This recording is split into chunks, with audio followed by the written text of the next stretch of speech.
शांतं शाश्वतं प्रमेयमनघं निर्वाण शांतिं प्रदं ब्रह्म शंभु फणीन्द्र सेव्यमनिशं वेद्यान्तं वेद्यं विभुं रामाख्यं जगदीश्वरं सुरगुरुं माया मनुष्यं हरिं वन्देऽहं करुणाकरं रघुवरं भूपाल चूड़ामणिं नान्या स्पृहा रघुपते हृदये स्मदीये सत्यं वदामि च भवान् खिलान्तरात्मा भक्तिं प्रयच्छ रघुवरं निर्भरां मे कामादिदोषरहितं कुरु मानसं च अतुलित बलधामं हेमशैलाभदेहं दनुजवन कृशानुं ज्ञानिनामग्रगण्यं सकलगुणनिधानं वानराणामधीशं रघुपति प्रिय भक्तं वात जातं नमामि।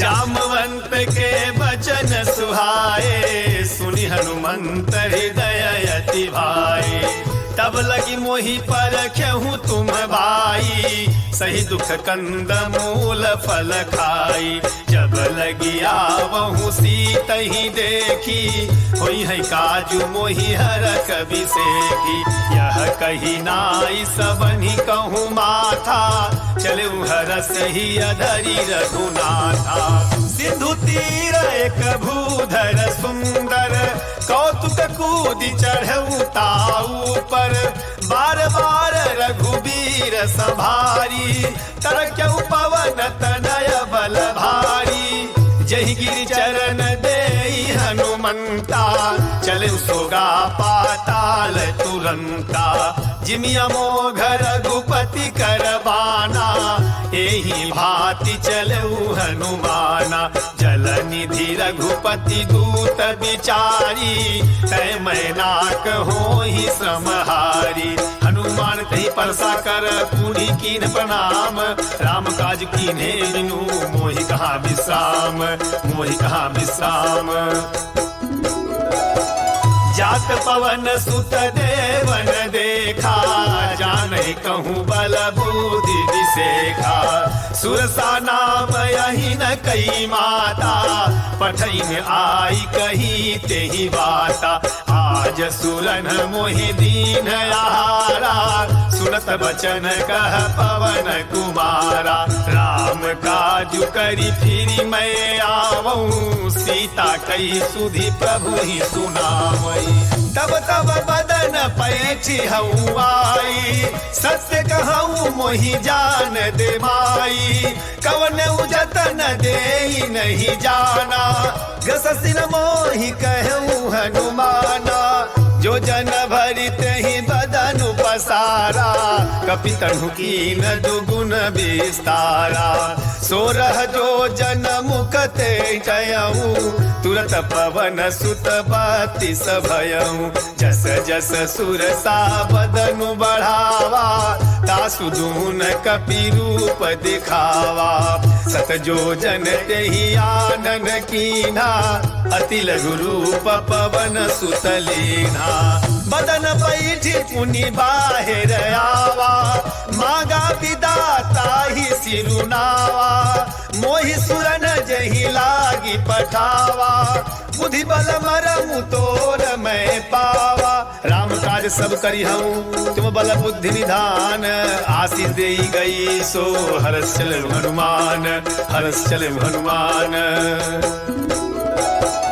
निशिचर एक सिंधु महरही करी माया न भूके खग गई जीव जंतु जे गगन उड़ाई जल बिलोक तिनके पर छाई गहई छाह सक सोन उड़ाई एहि विधि सदा गगन चर खाई सोई छल हनुमान कह कीन्हा तासु कपटु कपि तुरत ही चीन्हा ताहि मारी मारुत सुत बीरा बारधि पार गयऊ मति धीरा कहाँ जाई देखी बन शोभा गुंजत चंचरीक मधुलोभा नाना तरु फल फूल सुहाए खग मृग बंद देखी मन भाए। शैल विशाल देखी एक आगे, तापर धाई चढ़ऊ भय त्यागे। उमान कछु कपि कै अधिकाई, प्रभु प्रताप जो काल ही खाई। गिरि पर चढ़ी लंका ते ही देखी, कहीं न जाई अति दुर्ग विशेषी। अति उतंग जल निधि चहु पासा, कनक कोट कर परम प्रकाशा। कनक कोट विचित्र मणिकृत सुंदरायतना, घना चौहट्ट बट्ट सुबत्थ वीथि चार पुर बहुविधि बना। गजबाजी खच्चर निकर पदचर रथ बरूथनि को गण, बहुरूप निश्चर जूथ अति बल सेन वर्णत नहीं बन। वन बाग उपवन बाटिका सरकूप बापी सोहई, नर नाग सुर गंधर्व कन्या रूप मुनि मन मोहई। कहु माल देह विशाल शैल समान, अति बल कर जही नाना अखारन भिरहि। बहुविधि एक एकन तर जही, करि जतन भट कोटिन विकट तन नगर चहुदिसि रक्षहि। कहु मही समान सुधेनु कर, अज खल निशाचर भक्षहि। एहि लागी तुलसीदास इनकी कथा कछु एक है कही। रघुवीर सर तीरथ शरीरन त्यागी, गति पै हई सही। पुर रखवारे देखी बहु कवि मन कीन विचार, अति लघु रूप धरऊ निसी नगर करऊ पैसार, नगर करऊ पैसार। मसक समान रूप कपि धरी, लंक ही चले सुमिरि नरहरि।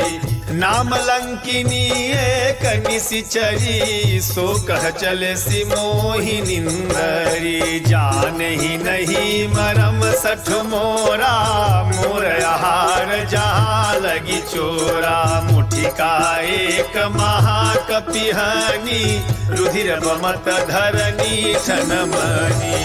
उठी सभारी उठी सोलंका, जोरी पानी कर विनय सशंका। जब रावण ही ब्रह्म बर दीन्हा, चलत बिरंचि कहा मोहि चीन्हा। निकल हो सितय कपि के मारे, तब जाने सुनि सिचर संघारे। तात मोर अति पुण्य बहुता, देखूं नयन राम कर दूता। तात स्वर्ग अपवर्ग सुख धरई तुलाई गयंग, तुलन ताहि सकल मिली जो सुख लव सतसंग, जो सुख लव सतसंग।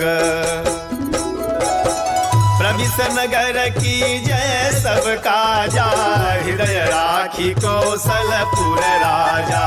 गरल सुधारी पुकरहि मिताई, गोपद सिंधु अनल शीतलाई। गरुड़ सुमेर रेणु समताही, राम कृपा करि चितवा जाई। अति लघु रूप धरऊ हनुमाना, पैठा नगर सुमिरि भगवाना। मंदिर मंदिर प्रति गरि शोधा, देखे जहत अगणित जोधा।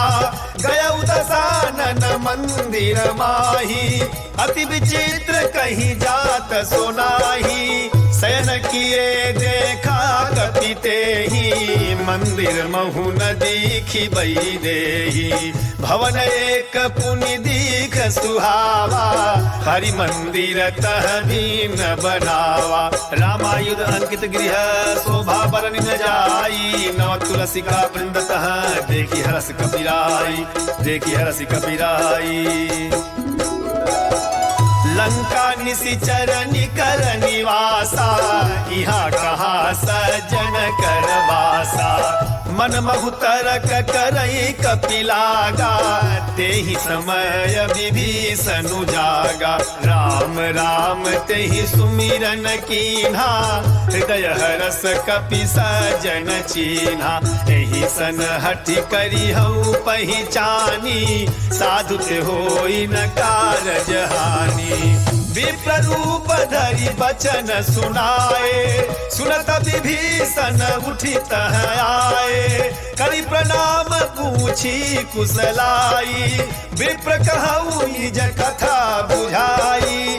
कि तुम हरिदासन मह कोई, मोरे हृदय प्रीति अति होई।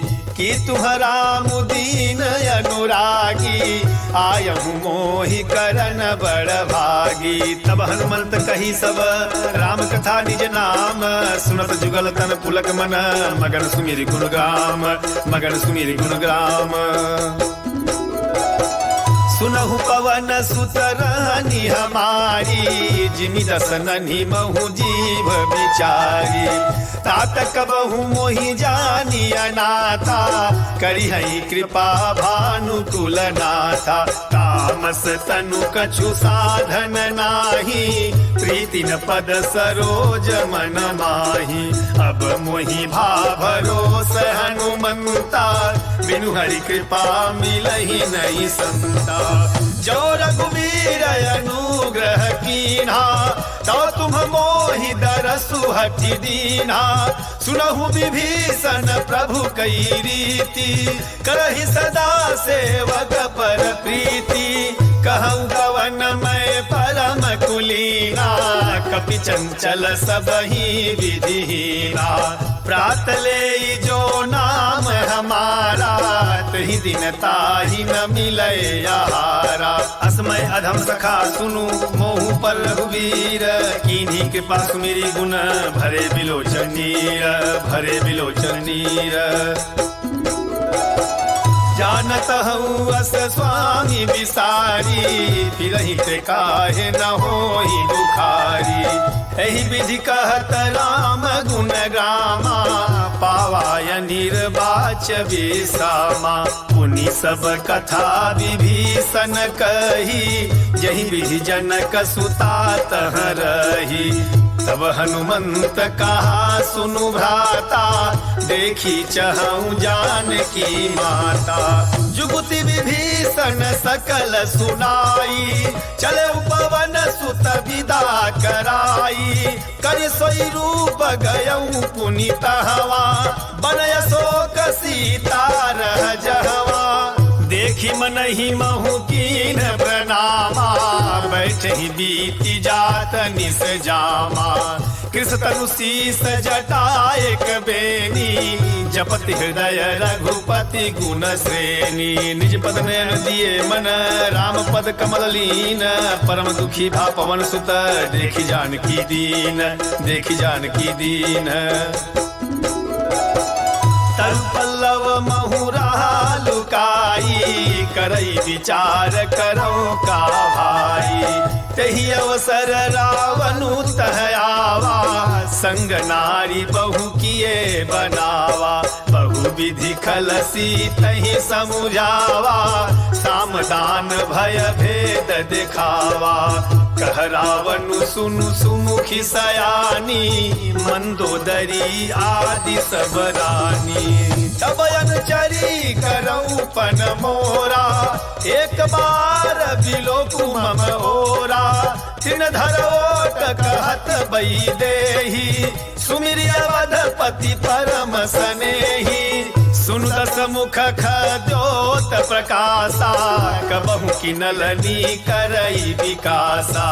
असमन समुझू कहती जानकी खल सुधि नहीं रघुवीर बान की। सठ सूने हरिया नहीं मोही अधम नीलज लाज नहीं तोही। आप सुनि खद्योत सम राम ही भानु समान परुष वचन सुनि काढ़ियसी बोला यदि खिसियान बोला यदि खिसियान। सीता तय मम कृत अपमाना कटिहु तव सिर कठिन कृपाना। नाही तसपदि मानु मम बानी समुखी होती नत जीवन हानि। श्याम सरोज दाम सम सुंदर प्रभु भुज करी कर सम दस कंधर। सोभुज कंठ की तव यसी घोरा सुनु सठ यस प्रवान पन मोरा। चंद्रहास हरु मम परितापम रघुपति विरह नल संजातम। शीतल निशित बहसी बरधारा कह सीता हरु मम दुख भारा। सुनत वचन पुनि मारन धावा मैं तनया कही नीति बुझावा। कहसी सकल निसी चरनी बोलाई, सीतहि बहु विधिता सहु जाई। मास दिवस महु का न माना, तो मैं मार विकारी कृपाना। भवन गए उदस कंधर, यहाँ पिशाचिन वृंद। सीतहि त्रास देखा वही, धरहि रूप बहुमंद, धरहि रूप बहुमंद। त्रिजटा नाम राक्षसी एका, रामचरण रति निपुण विवेका। सब नौ बोली सुनाए सी सपना, सीतहि से करहूँ हित अपना। सपने बानर लंका जारी, जातु धान सेना सब मारी। खर आरूढ़ नगर दस सीसा, मुंडित सिर खंडित भुज बीसा। एहि विधि सो दक्षिण दिश जाई, लंका मनहु विभीषण पाई। नगर फिरी रघुवीर दोहाई, प्रभु प्रभु सीता बोली पठाई। यह सपना मैं कहूँ पुकारी, होई है सत्य गए दिन चारी। तासु वचन सुनिते सब डरी, जनक सुता के चरण परी। जत गई सकल तब सीता कर स्मरण सोच, मास दिवस बीते मोही मारहि निश्चर पोच, मारहि निश्चर पोच। त्रिजटासन बोली कर जोरी, मातु विपत्ति संगिनी तय मोरी। तजऊ देह करु बेगी उपाई, दुसह बिरहु अब नहीं सही जाई। आनि काठ रच चिता बनाई, मातु अनल पुनि देहि लगाई। सत्य करहि मम प्रीति सयानी, सुनै को श्रवण सूल समबानी। सुनत वचन पद गही समुझायसी, प्रभु प्रताप बल सुजसु सुनायसी। निसिन नल मिली सुनु सुकुमारी, अस कहि सो निज भवन सिधारी। कह सीता विधि भा प्रतिकूला, मिलहि न पावक मिटहि न सूला। देखियत प्रगट गगन अंगारा, यवनि नयावत एक तारा। पावक मय शशि स्रवत नयागी, मानहु मोहि जानि हत भागी। सुनहि विनय मम विटपय शोका, सत्य नाम करु हरु मम शोका। नूतन किसलय अनल समाना, देहि अगिन जनि करहि निदाना। देखि परम बिरहा कुल सीता, सोचन कपि कलप समबीता। कवि कर हृदय विचार, दीन मुद्रिका डारी तब जन्म शोक अंगार। दीन हरसि उठ कर गहेउ, दीन हरसि उठ कर गहेउ। तब देखी मुद्रिका मनोहर, राम नाम अंकित यति सुंदर। चकित चितव मुदरी पहिचानी, हरस विषाद हृदय कुलानी।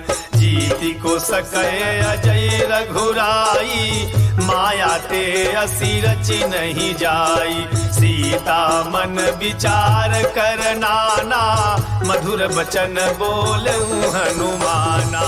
रामचंद्र गुण बर नहीं लागा, सुनत ही सीता कर दुख भागा। लागी सुनय श्रवण मन लाई, आदि हुते सब कथा सुनाई। श्रवणामृत जहि कथा सुहाई, कही सो प्रगट होती किन भाई। तब हनुमंत निकट चली गयऊ, फिर बैठे मन विस्मय भयऊ। राम दूत मैं मातु जान की, सत्य शपथ करुणा निधान की। यह मुद्रिका मातु मैं आनी, दीनि राम तुम कह सही दानी। नरबा नरहि संग कहूँ कैसे, कही कथा भई संगति जैसे। कवि के बचन स प्रेम सुनी, उपजा मन विश्वास। जाना मन क्रम बचन है, कृपा सिंधु कर दास, कृपा सिंधु कर दास। जन जान प्रीति अति गाढ़ी सजल नयन पुलकावली बाढ़ी बूढ़त बिरह जलधि हनुमाना भयहु तात मो कहूँ जल जाना अब कहूँ कुशल जाऊं बलिहारी अनुज सहित सुख भवन खरारी कोमल चित कृपाल रघुराई कपि कही हेतु धरी निठुराई सहजबानी सेवक सुखदायक कबहु कसुरति करत रघुनायक कबहु नयन मम शीतलताता होई है निरखि श्याम मृदु गाता बचनु नयाव नयन भरे बारी नाथ हऊ निपट बिसारी देखी परम बिरहा कुल सीता बोला कपि मृदु बचन विनीता मातु कुशल प्रभु अनुज समेता तब दुख दुखी सुकृपा निकेता जन जननी मानहु जियऊना तुम ते प्रेम राम के दूना रघुपति कर संदेशु अब सुन जननी धर धीर अस कहि कपि गद गद भयऊ भरे बिलोचन नीर कहु राम वियोग तब सीता मोह कहूँ सकल भये विपरीता नवतरु किसलय मनहु कृषाणु काल निशा समनिशि शशि भानु कुबलय विपिन कुंत बन सरिसा बारिद तपत तेल जनु भरिसा जे हित रहे करत तई पीरा उरग श्वास समत विध समीरा कहे हुते कछु दुख घटी होई काहि कहूँ यह जानन कोई तत्व प्रेम कर मम यरु तोरा जानत प्रिया एक मनु मोरा सो मनु सदा रहत तोहि पाही जानु प्रीत रसुएत नहीं माही प्रभु संदेश सुनत भई देही मगन प्रेम तन सुधि नहीं देही कह कपि हृदय धीर धरु माता सुमिरु राम सेवक सुखदाता पुरया नहु रघुपति प्रभुताई सुनि मम बचन तजऊ कदराई निश्चर निकर पतंग सम रघुपति बाण किसानु जननी हृदय धीर धरु धरे निशाचर जानु जरे निशाचर जानु जो रघुवीर होति सुधि पाई करते नहीं विलम्ब रघुराई राम बाण रवि उए जानकी तब बरूत कहाँ जातु धान की अब ही मातु मैं जाऊं लवाई प्रभु आयसु नहीं राम दोहाई कछुक दिवस जननी धरु धीरा कपिन सहित आई है रघुवीरा निश्चर मार तो ही लई जई है तिहुपुर नार दादी जसु गई है सुत कपि सब तुम ही समाना जातु धान यति घट बलवाना मोरे हृदय परम संदेहा सुनि कपि प्रगट कीन निज देहा कनक भूधराकार शरीरा समर भयंकर अति बलवीरा सीता मन भरोस तब भयऊ मुनि लघु रूप पवन सुतलयऊ सुनु माता शाखा मृग नहीं बल बुद्धि विशाल प्रभु प्रताप ते गौ नहीं खाई परम लघु ब्याल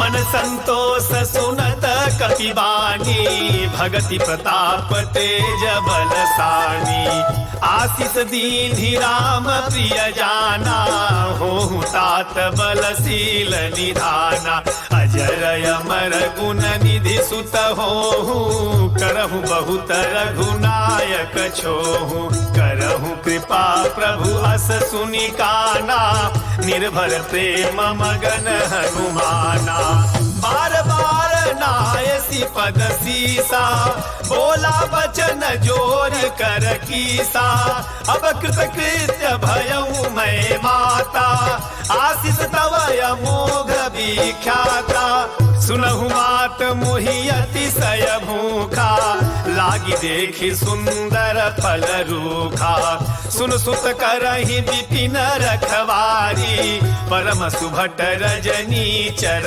भारी तिन कर भय माता मोहि नाही जो तुम सुख मानऊ मन माही देखी बुद्धि बल निपुण कपि कहूँ जानकी जाहू रघुपति चरण हृदय धरी तात मधुर फल खाहू तात मधुर फल खाहू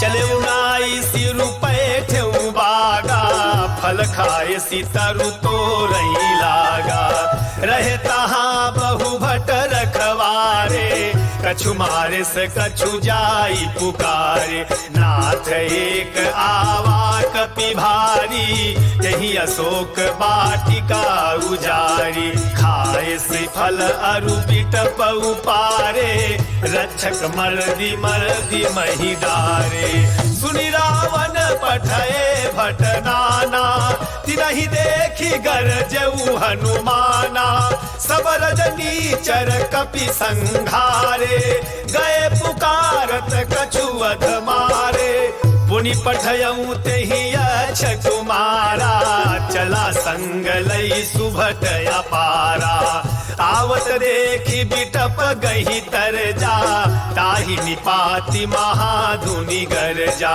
कछु मारे कछु मरदेसी कछु मिले सिधर धूर कछु पुनि जाई पुकारे प्रभु मरकट बल भूरी प्रभु मरकट बल भूरी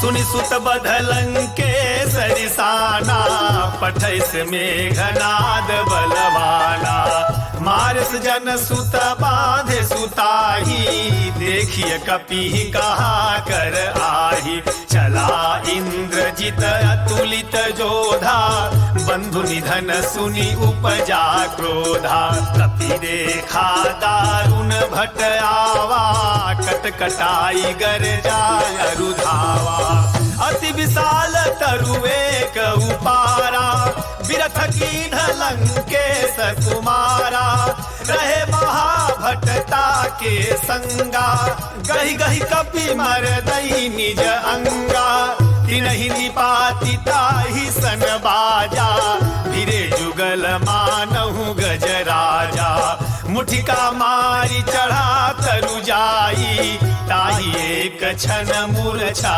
आई उठी बहोरी की निसी बहु माया जीति न जाई प्रभंजन जाया ब्रह्म अस्त्र ही साधा कवि मन की न विचार जौन ब्रह्म सर मानऊ महिमा मिटैय पार महिमा मिटैय पार ब्रह्मवान कपि कहूँ ते ही मारा परति हूँ बार कटुक संघारा कहीं देखा कपि मूर्छित भयऊ नाग पास बाण सिलई गयऊ जासु नाम जपि सुनहु भवानी भव बंधन काटहि नर ज्ञानी दासु दूत की बंध तरुआवा प्रभु कारज लगी कपि ही बंधावा कपि बंधन सुनि निशिचर धाये कौतुक लागी सभा सब आए दस मुख सभा दीखी कपि जाई कहीं न जाई कछुअति प्रभुताई कर जोरे सुर दिशि पविनीता भृकुटि बिलोकत सकल सभीता देखी प्रताप न कपि मन शंका जिम अहिगन महु गरुण शंका कपि बिलोकी दसानन बिहसा कही दुर्बाद सुत बर सुरद कीन पुनि उपजा हृदय विषाद उपजा हृदय विषाद कहलंकेश कवन तय कीसा कहीं के बल घाल ही बन खीसा की धौ श्रवण सुने ही नहीं मोही देखियो अति असंख सठ तोही मारे निशिचर के ही अपराधा कहु सठ तोही न प्राण कई बाधा सुनो रावण ब्रह्मांड निकाया पाई जासु बल विरचित माया जाके बल विरंचि हरि ईसा पालक सृजत हरत रस सीसा, जाबल शीस धरत सहसानन, अंडकोश समेत गिरि कानन, धरई जो विविध देह सुरताता, तुमसे सठन सिखावनु दाता, हर को दंड कठिन जही भंजा, तही समेत निर्बदल मद गंजा, खर दूषण त्रिशिराय रुबाली, बधे सकल अतुलित बलशाली, जाके बल लवलेश ते जीते चराचर झारी, तास दूत में जाकरी हरि आने हो प्रिय नारी, हरि आने हो प्रिय नारी। जानहु मैं तुम्हारी प्रभुताई, सहस बाहु सन परी लराई, समर बाली सन करी जसु पावा, सुनि कपि बचन बिहसी बिहरावा, खायऊ फल प्रभु लागी भूखा, कपि सुभाऊ ते तोरेहु रूखा, सबके देह परम प्रिय स्वामी, मारहि मोहि कुमार गामी, जिन्ह मोहि मारा ते मैं मारे, कहीं पर बांधे तनय तुम्हारे, मोहि न कछु बांधे कैलाजा, कीन्ह चहु निज प्रभु कर काजा, विनती करऊं जोरी कर रावण, सुनहु मानत जी मोर सिखावन, देखहु तुम निज कुलहि विचारी, भ्रमत जी भजहु भगत भयहारी, जाके डर अति काल डेराई, जो सुर असुर चराचर खाई, तासो बयरु कबहु नहीं की जय, मोरे कहे जान की दी जय, शरण पाल रघुनायक करुणा सिंधु खरारी, गए शरण प्रभु लागी है तब अपराध विसारी, तब अपराध विसारी। रामचरण पंकज उर धरहूँ, लंकाय चल राजु तुम करहूँ, ऋषि पुलस्ति जसु विमल मयंका, तहि ससि महु जनि होहु कलंका, राम नाम बिनु गिरा न सोहा, देखु विचारि त्यागी मद मोहा, वसनहीन नहीं सोह सुरारी, सब भूषण भूषित वर नारी, राम विमुख संपत्ति प्रभुताई, जाई रही पाई बिनु पाई, सजल मूल जिन सरितन नाही, बरस गए पुनित बही सुखाई, सुन दस कंठ कहूँ पन रोपी, विमुख राम दाता नहीं कोपी, शंकर सहस विष्णु अज तोही, सकहि न राखी राम कर द्रोही, मोह मूल बहुसूल प्रद त्यागहु तब अभिमान, भजहु राम रघुनायक कृपा सिंधु भगवान, कृपा सिंधु भगवान।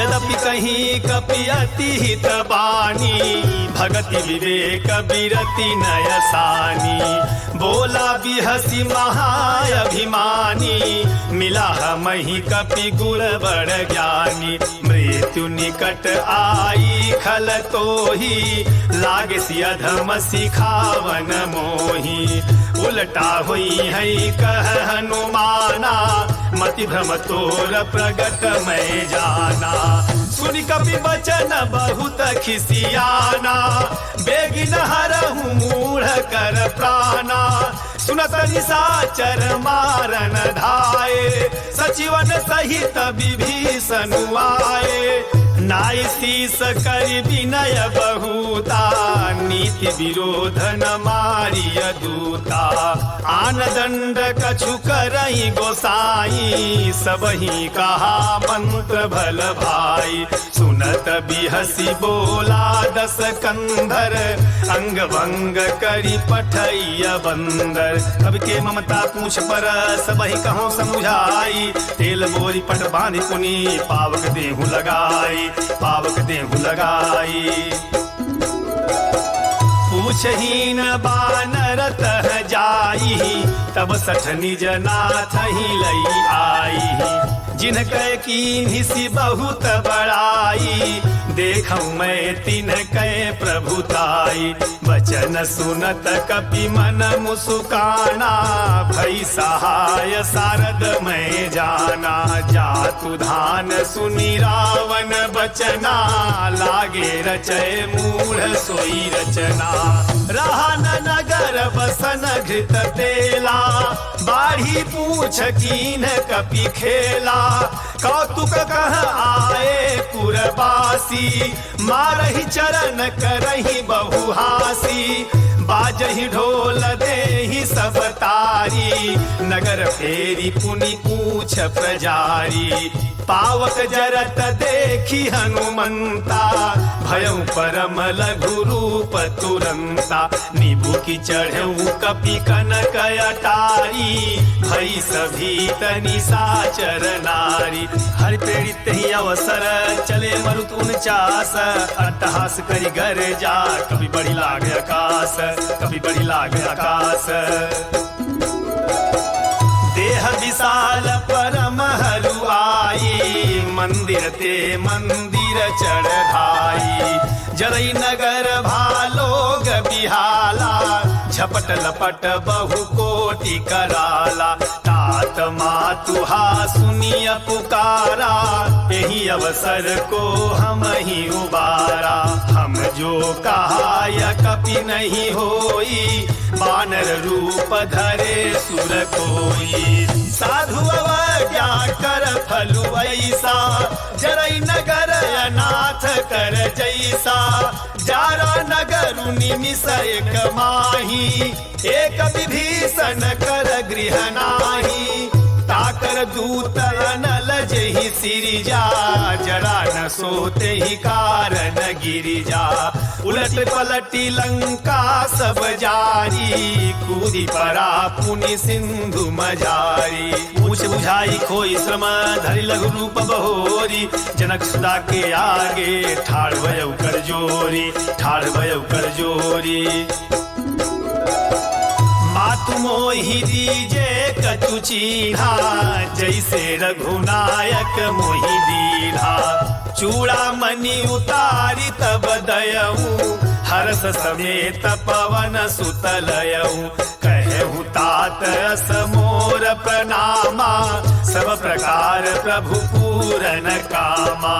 दीन दयाल बिरदु संभारी, हरहु नाथ मम संकट भारी। तात सक्र सुत कथा सुनायहूँ, मान प्रताप प्रभु ही समुझायहूँ। मास दिवस महु नाथु न आवा, तो पुनि मोहि जियत नहीं पावा। कहूँ कपि के ही विधि राखऊ प्राणा, तुमहु तात कहत अब जाना। तो ही देखी शीतली भई छाती, पुनि मो कहूँ सोई दिनु सो राती। जनक सुत ही समुझाई करी, बहुविधि धीरज दीन। चरण कमल सिरुनाई कपि, गवनु राम पहि कीन्ह, गवनु राम पहि कीन्ह। चलत महाधुनि गरज सी भारी, गर्भ स्रवहि सुनि निशिचर नारी। नाग सिंधु यही पार ही आवा, सबद किल किला कपि न सुनावा। हर से सब बिलो की हनुमाना, नूतन जन्म कपि न तब जाना। मुख प्रसन्न तन तेज बिराजा, कीन्ह श्री रामचंद्र कर काजा। मिले सकल अति भय सुखारी, तलफत मीन पाव जिमि बारी। चले हरसि रघुनायक पासा, पूछत कहत नवल इतिहासा। तब मधुबन भीतर सब आए, अंगद सम्मत मधु फल खाए।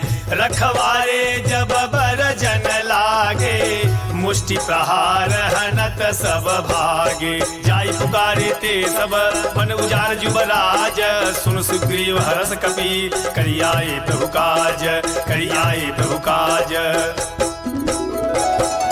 जो न होती सीता सुधि पाई, मधुबन के फल सकही की खाई।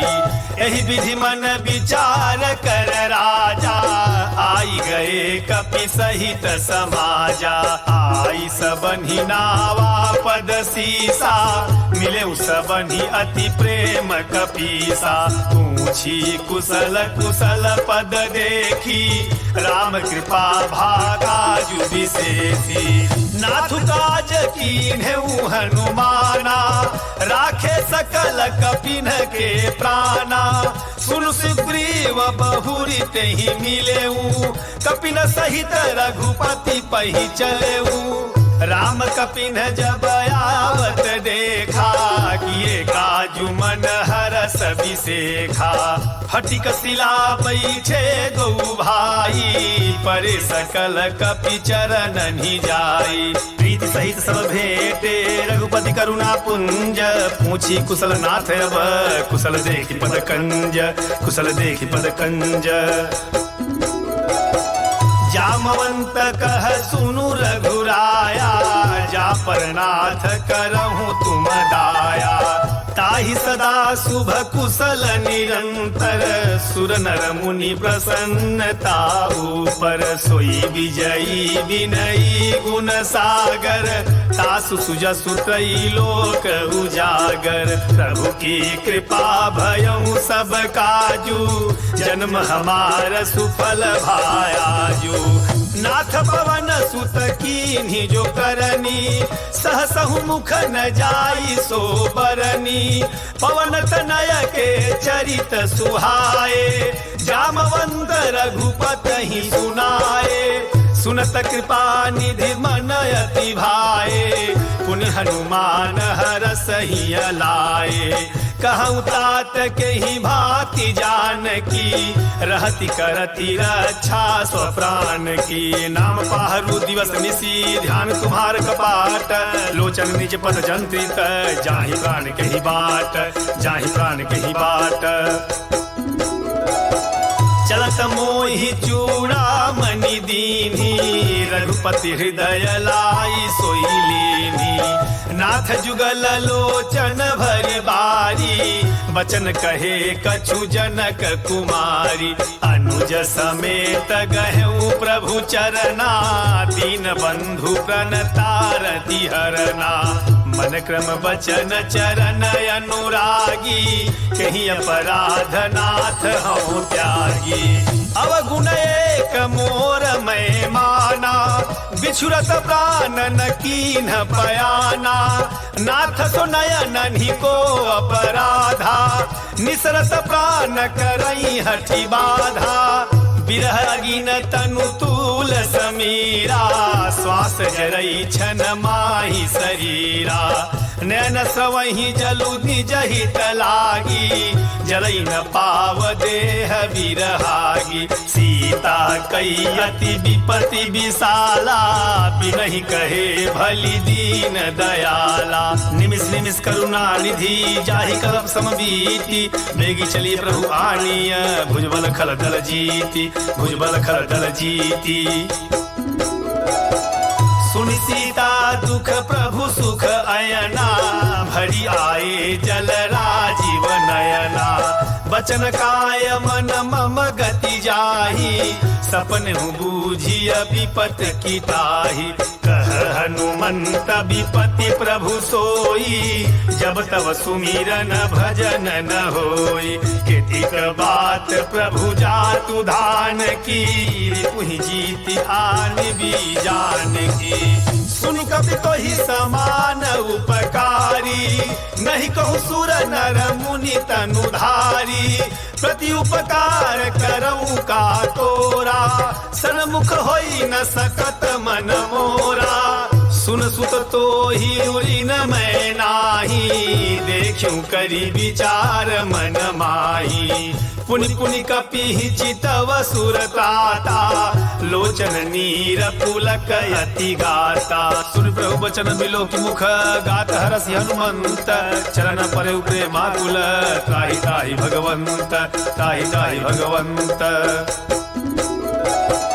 बार बार प्रभु चहई उठावा, प्रेम मगन तेहि उठब न भावा।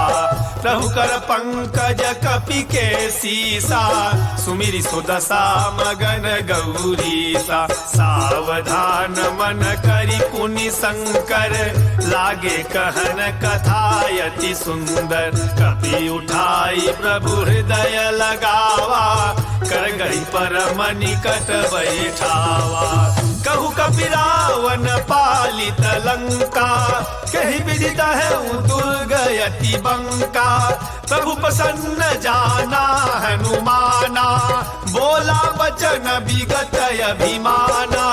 शाखा मृग कई बड़ी मनुसाई, शाखा ते शाखा पर जाई। नाघि सिंधु हाटक पुर जारा, निशिचर गण विधि विपिन उजारा। सो सब तव प्रताप रघुराई, नाथ न कछु मोरी प्रभुताई। ताकहु प्रभु कछु अगम नहीं, जा पर तुम अनुकूल। तव प्रभाव बड़वान लही, जारी सकई खलतूल, जारी सकई खलतूल। नाथ भगति अति सुखदायनी, देहु कृपा करिय न पायनी। सुनि प्रभु परम सरल कपि बानी, एवमस्तु तब कहूँ भवानी। उमा राम सुभाउ जेहि जाना, ताहि भजनु तजि भावन आना। यह संवाद जासुर आवा, रघुपति चरण भगति सोई पावा। सुनि प्रभु बचन कहहि कपि वृंदा, जय जय जय कृपाल सुख कंदा। तब रघुपति कपि पतहि बोलावा, कहा चलई कर करहु बनावा। अब विलंब के ही कारण कीजय, तुरत कपिन कहूँ आय सुदीजय। कौतुक देखी सुमन बहु बरसी, नभते भवन चले सुर हरसी। कविपति बेगी बोलाए, आए जूथ बजूथ, नाना बरन अतुल बल। बानर भालु बरूथ, बानर भालु बरूथ। प्रभु पद पंकज नावहि सीसा, गरजहि भालु महाबल कीसा। देखी राम सकल कपि सेना, चितई कृपा करि राजीव नयना। राम कृपा बल पाई कपिंदा, भय पक्ष जुत मनहु गिरिंदा। हरसि राम तब कीन्ह पयाना, सगुन भये सुंदर शुभनाना। जासु सकल मंगलमय कीर्ति, तासु पयान सगुन यह नीति। प्रभु पयान जाना बई देही, हर की बाम अंग जनु कहीं देही। जोई जोई सगुन जान की होई, असगुन भयउ रावण नहीं सोई। चला कटक को बर नहीं पारा, गरजहि बानर भालु अपारा। नख आयुध गिरि पाद पधारी, चले गगन मही छाचारी। के हरिनाद भालु कपि करही, डगमगाहि दिग्गज चिकरही। चिकरहि दिग्गज डोल, मही गिरि लोल सागर खर भरे। मन हरस सब गंधर्व सुर मुनि नाग किन्नर दुख टर। कट कट ही मरकट विकट भट बहु कोट कोटि धावहि। जय राम प्रबल प्रताप कौशलनाथ गुण गण गावहि। तै सकन भार उदार अहिपति बार बारहि मोहहि। कह दसन पुनि पुनि कमठ पृष्ठ कठोर सो किमि सोहहि। रघुवीर रुचिर प्रयान प्रस्थिति जानि परम सुहावनि। जनु कमठ खर पर सर पराज सो लिखत अविचल पावनी। एहि विधि जाई कृपा निधि उतरे सागर तीर। जहत लागे खांड फल भालु विपुल कवि वीर। भालु विपुल कवि वीर। उहाँ निशाचर रहि सशंका। जब ते जारी गयऊ कपिलंका। निज निज गृह सब करहि विचारा। नहीं निशिचर कुल के रउबारा। जासु दूत बल बरनि न जाई। तेहि आए पुर कवन भलाई। दूत तिन्ह सन सुनि पुरजन बानी, मंदोदरी अधिक यकुलानी। रहसी चोरी कर पति पग लागी, बोली वचन नीति रस पागी। कंतक रस हरि सन परिहरहूँ, मोर कहायति हित ही अधरहूँ। समुझत जासु दूत कई करनी, स्रवहि गर्भ रजनी चर घरनी। तासु नारी निज सचिव बोलाई, पठवहु कंत जो चहु भलाई। तव कुल कमल विपिन दुखदाई, सीता सीत निसा समराई। सुनहु नाथ सीता बिनु दीन्हे, हितन तुम्हार शंभु अज कीन्हे। राम बाण अहिगन सरिस निकर निशाचर भेक, जब लगी कृष्ण तब लगी जतन करहु तज टेक, जतन करहु तज टेक। श्रवण सुनी सठता करी बानी, बिहसा जगत विदित अभिमानी। सभय सुभाउ नारी कर साचा, मंगल महु भय मन अति काचा। जो आवई मर कट कट काई, यही विचारे निशिचर खाई। कम पहिलो कप जाकी त्रासा, तासु नारी सभित बड़ी हासा। अस कही भी हसिता ही उरलाई, चले सभा ममता अधिकाई। मंदोदरी हृदय कर चिंता, भयउ कंत पर विधि विपरीता।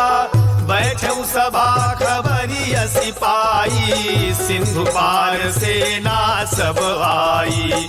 बूझसी सचिव उचित मत कहूँ, ते सब हसे माष्ट करी रहूँ। जीते हूँ सुरासुर तब श्रम नाही, नर बानर के ही लेखे माही। सचिव वैद गुरु तीन जो प्रिय बोलहि भयास, राजधर्म तन तीन कर होई बेगही नास, होई बेगही नास। सोई रावण कहूँ बनी सहाई, स्तुति करई सुनाई सुनाई। अवसर जानी विभीषण आवा, भ्राता चरण शीशु तेहि नावा। पुनि सिरुनाई बैठ निज आसन, बोला वचन पाई अनुशासन। जो कृपाल पूछिहु मोहि बाता, मति अनुरूप कहूँ हित ताता। जो अपन चाहई कल्याणा, सुजसु सुमति सुभगति सुख नाना। सो पर नारी लीलार गोसाई, तजौ चौथी के चंद की नाई।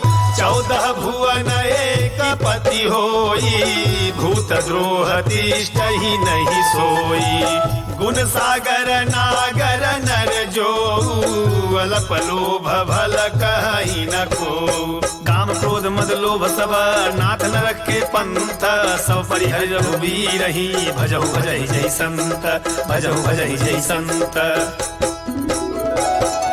तात राम नहीं नर भूपाला, भुवनेश्वर कालहु कर काला।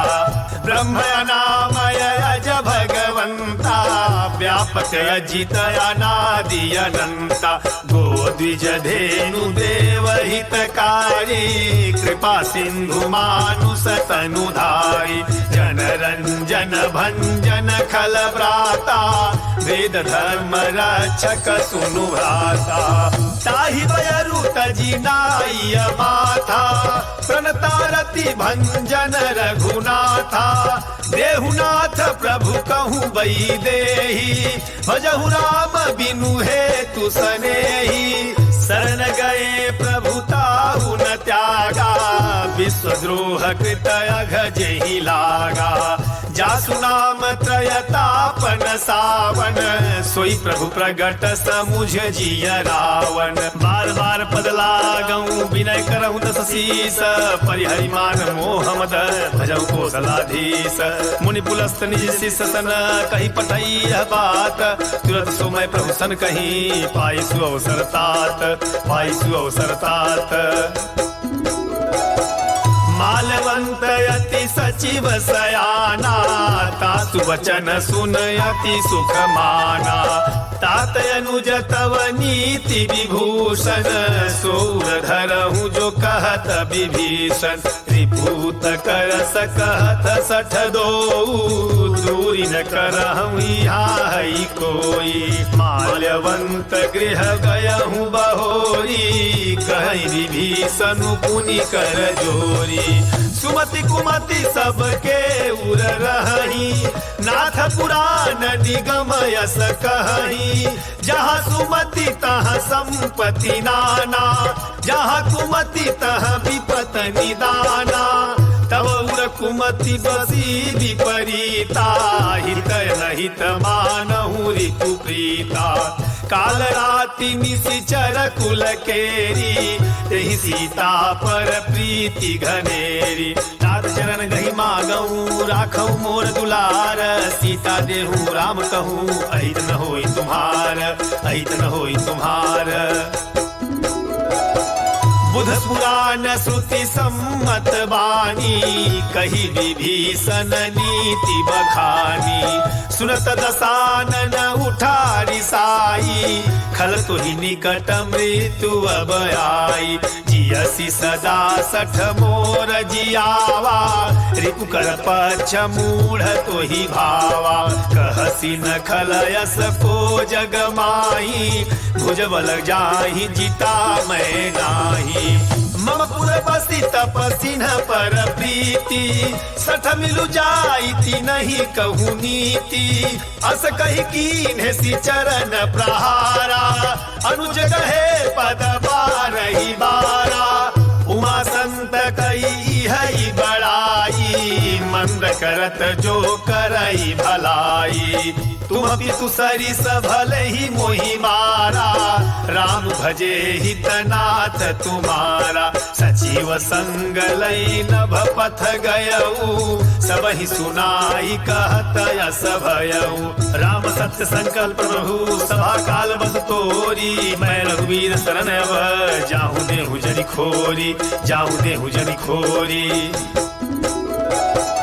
अस कही चला विभीषण जबहि, आयुहीन भये सब तबहि। साधु अवज्ञा तुरत भवानी, कर कल्याण अखिल कई हानि। रावण जबहि विभीषण त्यागा, भयउ विभव बिनु तबहि अभागा। चलेउ हरषि रघुनायक पाही, करत मनोरथ बहु मन माही।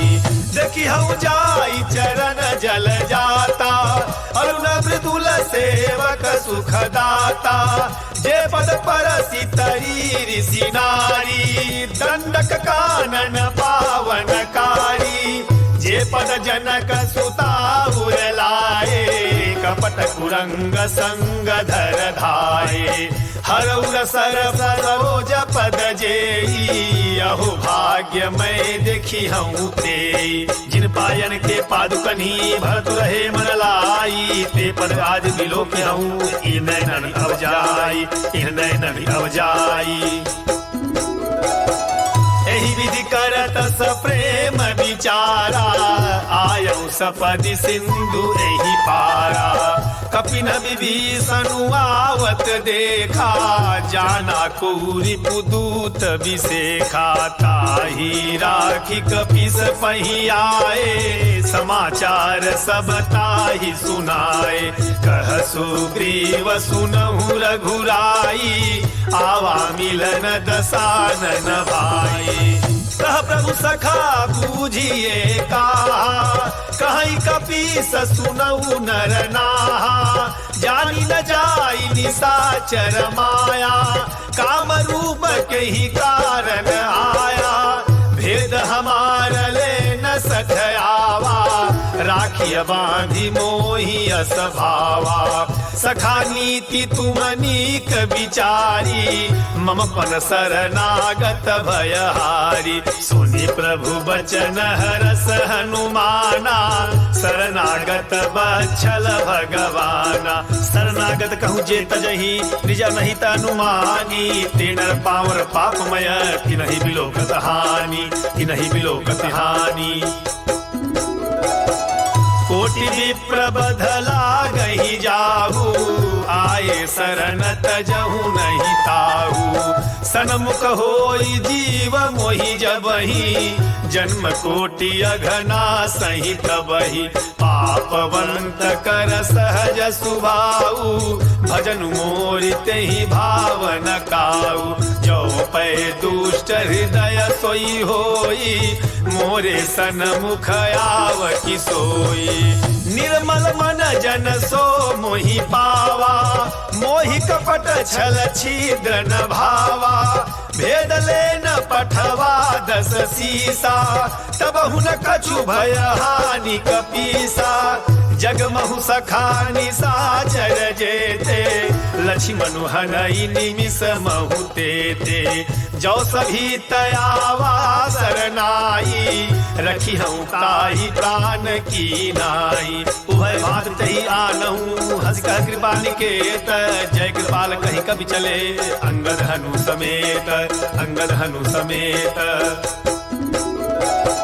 सादर ते ही आगे गरीबानर, चले जहाँ रघुपति करुणाकर। दुहिते देखे दो भ्राता, नयनानंद दान के दाता। बहुरी राम छवि धाम बिलो की, रहे ठटुक एक टक पल रोकी। भुज प्रलंब कंजारुन लोचन, श्यामल गात प्रणत भय मोचन। सिंह कंध आयत उर सोहा, आनन अमित मदन मन मोहा। नयन नीर पुलकित यति गाता, मन धरि धीर कही मृदु बाता। नाथ दसानन कर मैं भ्राता, निश्चर वंश जनम सुरताता। सहज पाप प्रियतामस देहा, जथा उलू कहीं तम पर नेहा। श्रवण सुजस्वर आयऊं प्रभु भंजन भवभीर, ताहि ताहि आरति हरन शरण सुखद रघुवीर, शरण सुखद रघुवीर। अस कही करत दंडवत देखा, तुरत उठे प्रभु हरस अभिषेका। दीन वचन सुनि प्रभु मन भावा, भुज विशाल गही हृदय लगावा। अनुज सहित मिल डिग बैठारी, बोले वचन भगत भयहारी। कहूँ लंकेश सहित परिवारा, कुशल कुठार बास तुम्हारा। खल मंडली बसहु दिन राती, सखा धर्म निभई के ही भांति। मैं जानऊ तुम्हारी सब रीति, अति नय निपुण न भावय नीति। बरु भल बास नरक करताता, दुष्ट संग जनि देई विधाता। अब पद देखी कुशल रघुराया, जो तुम कीन्ही जानी जन दाया। तब लगी कुशल न जीव कहूँ, सपने हूँ मन विश्राम। जब लगी भजन न राम कहूँ, शोक धाम तजी काम, शोक धाम तजी काम। तब लगी हृदय बसत खल नाना, लोभ मोह मच्छर मद माना। जब लगी उरन बसत रघुनाथा, धरे चाप सायक कटि भाथा। ममता तरुण तमी अंधियारी, राग देश उलूक सुखकारी। तब लगी बसति जीव मन माही, जब लगी प्रभु प्रताप रवि नाही। अब मैं कुशल मिटे भय भारे, देखी राम पद कमल तुम्हारे। तुम कृपाल जा पर अनुकूला, ताहि न व्याप त्रिविध भवसूला। मैं निशिचर यति अधम सुभाऊ, शुभयाचरनु कीन्हि नहीं काऊ। जासु रूप मुनि ध्यान नयावा, तेई प्रभु हरसि हृदय मोहि लावा। अहो सौभाग्य मम अमितति राम कृपा सुख पुंज देख्यौ नयन विरंच शिव सेब जुगल पद कंज सेब जुगल पद कंज सुनहु सखा निज कहु सुभाऊ जानहु सुंदी शंभु गिरि जाऊ जो नर होई चराचर द्रोही आवै सभय शरण तकी मोहि तजी मद मोह कपट छल नाना करहु सद्य तेहि साधु समाना जननी जनक बंधु सुत दारा तनु धनु भवन सुहृदय परिवारा सब कह ममता ताग बटोरी मम पद मन ही बांध भरी डोरी समदरसी छाक छुनाई हरस शोक भय नहीं मन माई अस सजन मम उर बस कैसे लोभी हृदय बसई धनु जैसे तुम सारिखे संत प्रिय मोरे धरम देह नहीं आननी होरे सगन उपासक परहित निरत नीत दृढ़ नेम तीनर प्राण समान मम जिनके तुझ पद प्रेम जिनके तुझ पद प्रेम सुनु लंकेश सकल गुण तोरे ताते तुम अतिशय प्रिय मोरे राम वचन सुनि बानर जूथा सकल कहई जय कृपा बरूथा सुनत विभीषण प्रभु कई बानी नहीं अघात सवनामृत जानी पद अम्बुज गही बारही बारा हृदय समातन प्रेम अपारा सुनहु देव सचराचर स्वामी प्रणत पाल उरयांतर जामी उर कछु प्रथम बासना रही प्रभु पद प्रीत सहित सोबही अब कृपाल निज भगति पावनी देहु सदा शिव मन भावनी एवं मस्त कहीं प्रभु रन धीरा मागा तुरत सिंधु कर नीरा जपि सखा तव इच्छा नाही मोर दरसु अमोघ जग माही अस कही राम तिलक तेहि सारा सुमन वृष्टि नभ भई अपारा रावण क्रोध नल निज श्वास समीर प्रचंड जरद विभीषण राख्यऊ दीनऊ राज अखंड जो संपत्ति शिव रावण ही दीन दिए दस माथ सोई संपदा विभीषण ही सकुच दीन रघुनाथ सकुच दीन रघुनाथ अस प्रभु छाड़ी भजहि जे आना ते नर पशु बिनु पूछ बिसाना निज जन जानि ताहि अपनावा प्रभु स्वभाव कपि कुल मन भावा मुनि सर्वज्ञ सर्व उर्वासी सर्व रूप सब रहित उदासी बोले वचन नीति प्रतिपालक कारण मनुज दनुज कुल घालक सुनु कपीस लंका पति वीरा कहि तरिय जलधि गंभीरा संकुल मकर उरग जस जाति अति अगाध दुस्तर सब भांति कहलंकेश सुनहु रघुनायक कोटि सिंधु शोषक तव सायक यद्यपि तदपि नीति असि गाई विनय करई सागर सन जाई प्रभु तुम्हार कुल गुरु जलधि कहई उपाय विचारी बिनु प्रयास सागर तरही सकल भालु कपिधारी सकल भालु कपिधारी